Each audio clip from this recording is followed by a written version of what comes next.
Bien, esta es la herramienta. Que la probé en la firma, Ferrum, en las reparaciones suele venir. Esta para enganchar la tuerca que te dije que está más arriba y este gancho, ahora vas a ver cómo funciona.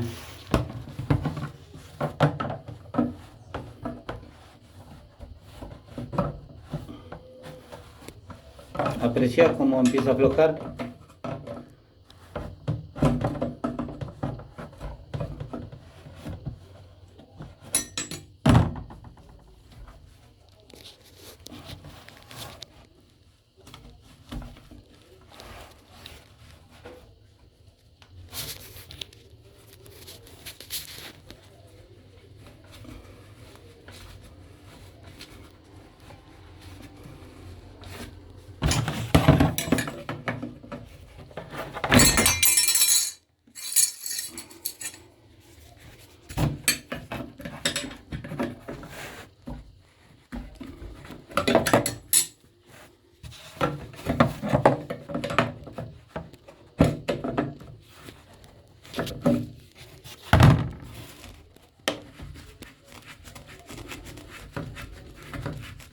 Este flexible curvado de plástico, si está muy deteriorado, también va a haber que cambiarlo.